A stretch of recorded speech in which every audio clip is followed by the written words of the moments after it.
87. Many say they will halt this man's charge, but unpredictability is the only certainty. The slowest car then runs first on Saturday, fastest car last. These times decide grid positions for the race. No changes to setup can be made after Saturday qualifying.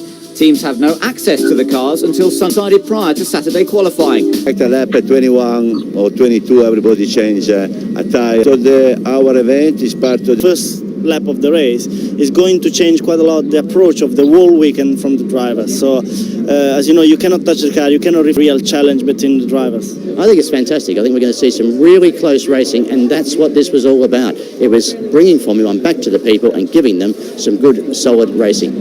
Revitalising the spectacle for the fans, improving safety and reducing costs for the team. The next safety system is now compulsory for only by those teams that have opted for restricted season testing.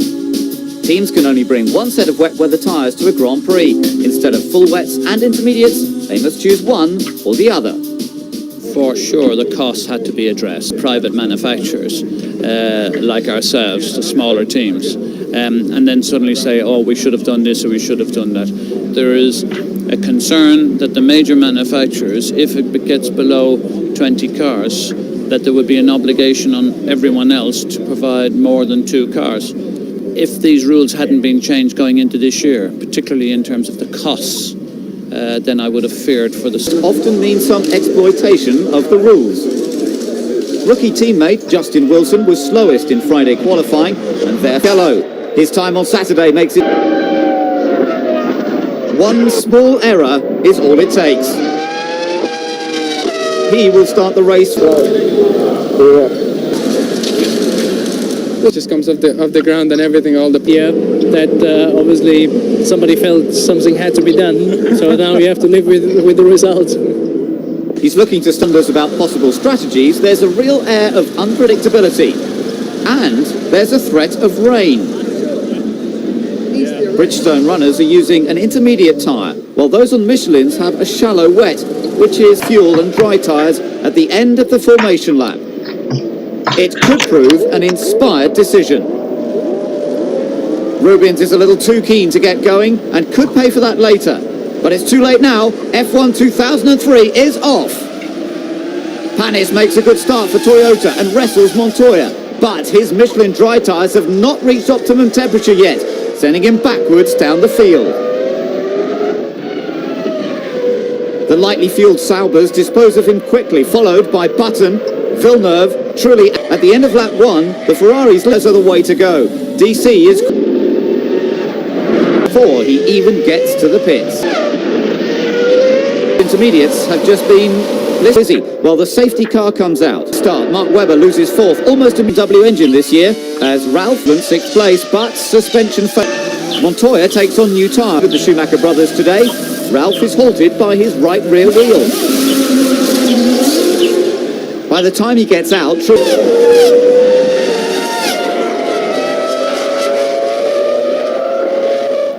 with Webber's car now clear, Raikkonen streaks ahead.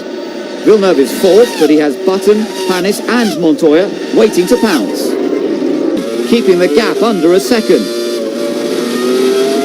Never mind one-shot qualifying, the guns are blazing at BAR. Villeneuve apparently suffered radio problems and pitted a lap late, forcing new teammate Jenson Button to queue behind.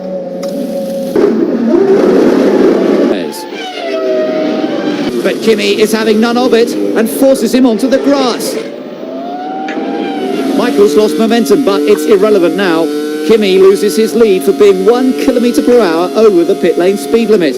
A drive-through penalty drops him to 8th. Montoya pits for fuel only and is very quick on the gas. Now Michael leads, but it's all falling apart. The Ferrari is losing its barge boards. The rules stipulate that he must stop for safety checks, or he could be disqualified. He's no longer trailing any debris, but his car needs a once-over and a bit more fuel. No one predicted this. Montoya looks set for his 2nd race win, if he can keep a resurgent Coulthard behind. But a 360-degree spin is not the way to restrain DC. Coulthard's debut win was here in 1997. It's been a remarkably low-key rise to first after qualifying only 11th. Juan Pablo has his work cut out keeping second. Raikkonen and an aerodynamically challenged Schumacher are still in his mirrors. It's a tense time for the McLaren mechanics. If Kimi can get close enough to Juan, Coulthard wins his 13th Grand Prix, his second in Melbourne. Even without his barge boards, with a disintegrating car, the wrong tyres and perhaps the wrong fuel strategy, he still finished fourth. Coulthard kicks off his championship assault in the best way possible, and that's without the new McLaren. Heinz-Harald Frentzen does well